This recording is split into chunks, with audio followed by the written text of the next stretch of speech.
नमस्कार, मैं BS मीना, राजकीय महाविद्यालय वनवास। वीडियो व्याख्यान की श्रृंखला में आज हम बात करेंगे सूरदास का वात्सल्य वर्णन। इससे पूर्व के जो वीडियो व्याख्यान में था उसमें हमने आपको बताने का प्रयास किया था कि यदि सूरदास की काव्यगत विशेषताएं आती हैं तो उसमें आपको क्या क्या लिखना है। तो वहाँ पर सूर का वात्सल्य वर्णन भी आया था, श्रृंगार वर्णन भी आया था, और यहाँ पर स्वतंत्र रूप से आपसे प्रश्न पूछा जा सकता है 10 नंबर का भी और बड़ा 20 नंबर का भी कि सूरदास के वात्सल्य वर्णन को लिखिए। तो वहाँ पर आपको केवल वात्सल्य वर्णन पर ही अपना ध्यान केंद्रित करते हुए अपने उत्तर को विस्तार देना है। तो जैसा कि आपको विदित है कि सूरदास को 2 रसों में महारत हासिल है, एक श्रृंगार रस और दूसरा वात्सल्य रस। इन दोनों ही रसों की जितना ही दशाएं हो सकती हैं उन सब का वर्णन इनकी रचनाओं में, इनके पदों में देखा जा सकता है। आचार्य रामचंद्र शुक्ल ने सूरदास की प्रशंसा करते हुए लिखा कि कृष्ण जन्म की आनंद बधाई के उपरांत ही बाल लीला प्रारंभ हो जाती है। जितने विस्तृत और विशद रूप में बाल्य जीवन का चित्रण इन्होंने किया है उतने विस्तृत रूप में और किसी कवि ने नहीं किया। शैशव से लेकर कौमार्य अवस्था तक के क्रम में लगे हुए न जाने कितने चित्र मौजूद हैं। उनमें केवल बाहरी रूपों और चेष्टाओं का ही विस्तृत और सूक्ष्म वर्णन नहीं है, कवि ने बालकों की अंतः प्रकृति में भी पूरा प्रवेश किया है और अनेक बाल्य भावों की सुंदर स्वाभाविक व्यंजना की है। आचार्य शुक्ल ने अन्यत्र भी लिखा है कि सूरदास वात्सल का कोना कोना झोंक आए हैं। वात्सल का कोना कोना झांक आए हैं कहने का आशय यह है कि वात्सल का इतना विशद वर्णन उन्होंने किया है कि बाकी कवियों को लिखने के लिए कुछ छोड़ा नहीं।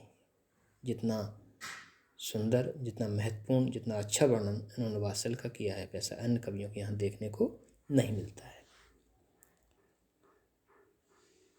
अब आप देखेंगे इनके कुछ पद हैं जिनकी हम चर्चा करेंगे और उससे आपको पता चलेगा कि वाकई में वात्सल का बहुत मार्मिक चित्रण इनके पदों में है। जैसे कि एक पद है जिसको हमने पहले ही पढ़ा था, यशोदा हरि पालने झुलावे, हलरावे दुलरावे मलहावे जोई सोई कछु गावे, मेरे लाल को आओ निंदरिया काहिन आन सुलावे, तू काहिन बेगी सी आवे तो कान बुलावे। तो इसमें ये जो पद है इसमें यशोदा के माध्यम से सूरदास जी ने भारतीय नारी का चित्र उपस्थित किया है जो पलने में अपने बालक को सुला रही है और उसे सोया हुआ जान करके जो अन्य सखी सहेलियां हैं दाएं बाएं उनको इशारे से चुप रहने के लिए कहती हैं, और इसी बीच कृष्ण अकुला करके आंखें खोल देता है। तो ये जो दृष्टांत है इसमें बाल मनोविज्ञान भी है और वात्सल्य का सुंदर वर्णन भी है। उसके बाद बच्चा कुछ बड़ा होता है, फिर उसकी बाल सुलभ चेष्टाएं देखते ही बनती हैं। एक पद है जिसमें सूरदास जी कहते हैं, सिखवत चलत जसोदा मैया, अरबराय कर पान गहावत डगमगाए धर पैया। तो बच्चा जब जैसे बड़ा होता है, चलता है, गिरता है, फिर खड़ा होता है, फिर चलता है, फिर गिरता है, और इस प्रक्रिया के चलते धीरे धीरे फिर वो उसे जब विश्वास हो जाता है तो वो दौड़ने लगता है। तो ये एक स्वाभाविक प्रक्रिया है। आज भी हम बालकों के जीवन में इस बात को देख सकते हैं। सूरदास ने आँखों के बिना यही आँखों से जो वर्णन किया है वो वाकई में ही हृदयस्पर्शी है, मर्मस्पर्शी है।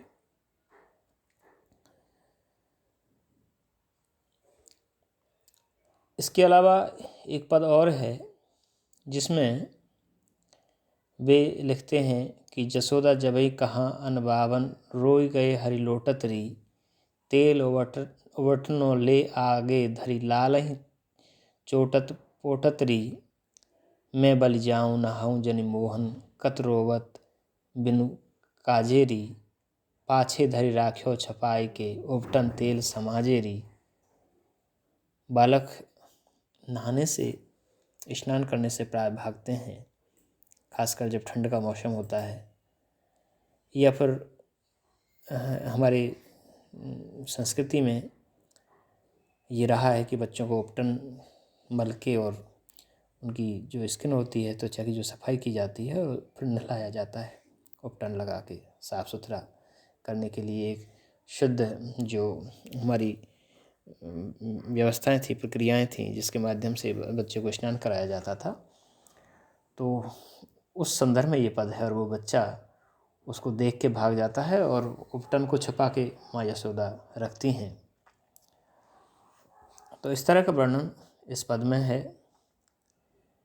इसके अलावा कुछ और पद हैं। मैया मैं तो चंद खिलौना ले हो, जे हो लोट धरनी में अभई तेरी गोद नए हो, सरभी का पैपान न करी हैं, बेन सिर न गोहियों, वह हो पूत नंद बाबा को तेरो सुत न कहियों। बालहट, आप सभी जानते हैं कि बालहट, राजहट और त्रियाहट ये बड़े हट हैं। तो बालक जैसे ही लोटे में चांद को देखता है तो जिद करने लगता है कि मुझे तो चंदा खिलौना चाहिए। यदि ये खिलौना आप मुझे नहीं देती हैं तो मैं दूध नहीं पीऊँगा, सिर पर चोटी नहीं बंधवाऊँगा, और मैं नंद बाबा का पूत हूँ, तुम्हारा पूत भी नहीं बनूँगा। तो इस तरह की बातें बालक कहता है। कृष्ण के आँख मिचौने के खेल में भी माता यशोदा श्री कृष्ण का पक्ष लेती हैं और वो अपने निर्णय पर अडिग रहती हैं।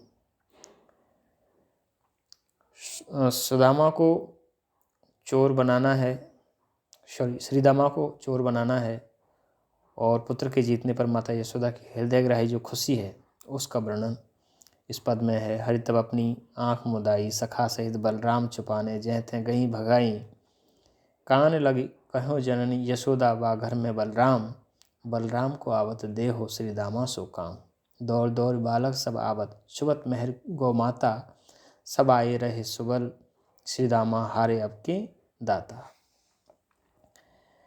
तो इस तरह से ऐसे बहुत सारे वात्सल्य के पद हैं, बहुत सारे ऐसी उनकी जो बहुत ही मनोहारी हृदय स्पर्शी जो छवियाँ हैं, बाल सुलभ जो छवियाँ हैं, उनका अंकन इनके पदों में देखा जा सकता है। और ऐसा लगता है कि वास्तव में वात्सल्य का जो वर्णन है वो सूर के यहाँ जिस तरह से हुआ है वैसा अन्यत्र देखने को नहीं मिलता।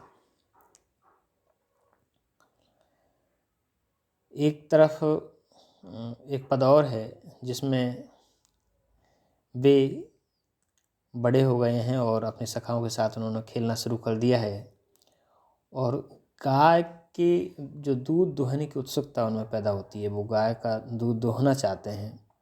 धेनु दुहत हरि देखत ग्वालनी, आफुन बैठ गए तिनके संग, सिखो मोई कहत गोपालनी। वो कहते हैं कि मुझे भी गाय का दूध दुहना सिखाओ। एक तरफ वो गाय चराने के लिए भी जिद करने लगते हैं। मैया हों गाय चरावन जे हों, तू कहत मेहर नंद बाबा, सो बड़ों बहों न डरे हों। तो शैशव काल में जो बच्चों की चेष्टाएं होती हैं, जो उनकी हरकतें होती हैं, जितनी भी हरकतें हो सकती हैं, जितनी भी चेष्टाएं हो सकती हैं, वो सूर की दृष्टि से ओझल नहीं हुई। उन्होंने उन सभी छवियों का अंकन बहुत ही सुंदर ढंग से किया है। वास्तव में सूरदास जी ने श्री कृष्ण की जो बाल लीला हैं उनका मातृभावना को लेकर के जिस रागात्मकता के साथ वात्सल्य रस की धारा प्रवाहित की है, उसमें वात्सल्य भाव को रसों में महत्वपूर्ण स्थान प्राप्त हुआ है। जब कभी वात्सल्य की बात होगी, जब कभी साहित्य में वात्सल्य की न केवल संयोग बल्कि वियोग पक्ष की बात होगी, तो सूरदास का स्थान, सूरदास की स्मृति हमेशा रहेगी। वात्सल्य वर्णन के संदर्भ में या सूर्य के वात्सल्य वर्णन के संदर्भ में आज का ये वीडियो व्याख्यान केंद्रित था। उम्मीद करता हूँ कि इससे आपको सहायता मिलेगी। धन्यवाद।